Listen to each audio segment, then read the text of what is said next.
धरती के अंदर से निकला वो जादुई सिंहासन जब पूरी तरह तैयार हो गया, तब राजा भोज उसे देखने के लिए आए तो उन्हें अपनी आंखों पर विश्वास नहीं हो रहा था कि वो ऐसा कुछ देख रहा है। उस दिव्य सिंहासन को देख भोज को लगा जैसे उस ऊपर वाले ने बड़ी फुर्सत से सिंहासन को तराश कर सिर्फ और सिर्फ उसी के लिए बनाया है। ये शायद उसके इतने अच्छे कर्म थे कि वो ईश्वर उस पर मेहरबान हुआ है और उसे ये दिव्य सिंहासन भेंट किया है। अपने मन में ऐसा विचार कर राजा भोज ने पंडितों को आदेश दिया कि एक शुभ मुहूर्त और उत्तम तिथि निश्चित करें ताकि वह स्वयं उस दिव्य सिंहासन पर बैठ सके। यह सुनकर पंडितों ने विचार विमर्श करके कार्तिक महीने में एक अत्यंत शुभ दिन और लग्न तय किया। वह तिथि हर प्रकार से उत्तम थी। पंडितों ने कहा, हे राजन, उस दिन आप सिंहासन पर विराजमान हो सकते हैं। समय अपनी गति के साथ बीता और आखिर वो शुभ दिन भी आ ही गया जब भोज को उस दिव्य सिंहासन पर विराजमान होना था। राजा भोज ने इस शुभ दिन को बहुत बड़ा बनाने की सोची। वो इस दिन किसी प्रकार की कोई भी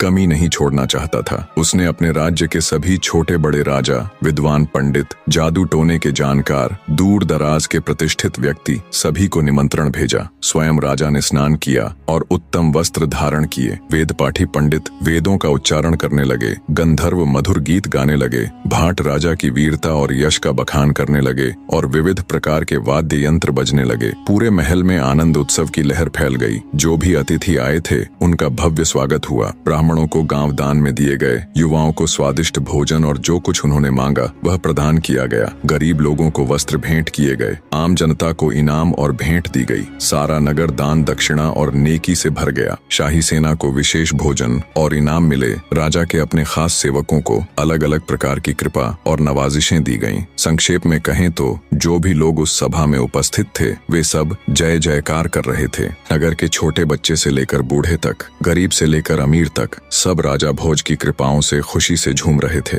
सभा के बीचों बीच वह दिव्य सिंहासन स्थापित था। राजा भोज अत्यंत प्रसन्न मन से भगवान श्री गणेश का स्मरण करते हुए सिंहासन के पास जाकर खड़े हो गए। जैसे ही राजा ने सिंहासन पर चढ़ने के लिए अपना दाहिना पैर बढ़ाया तभी सभी पुतलियां खिलखिलाकर हंस पड़ीं। सिंहासन में लगी निर्जीव पुतलियां हंसी। ये किसी अचंभे से कम नहीं था। कुछ समय पहले जहां नाच गाना राग रंग हो रहा था वहां एकदम से घोर सन्नाटा पसर गया। सबके मुंह भारी आश्चर्य से खुले के खुले रह गए। किसी को भी समझ नहीं आया कि ये हुआ तो आखिर हुआ क्या। राजा भोज भी एकदम सन्न पड़ गए, मानो पत्थर के बने हों। उनका मुंह पीला पड़ गया और गला एकदम सूख गया। घबराहट और शर्मिंदगी के मिश्रित भावों ने उन्हें घेर लिया। उनके आश्चर्य की सीमा नहीं थी। मारे शर्म और भय के राजा भोज तो जैसे धरती में घुसे जा रहे थे। आगे बढ़ाया हुआ अपना दाहिना पैर उन्होंने तुरंत पीछे खींच लिया।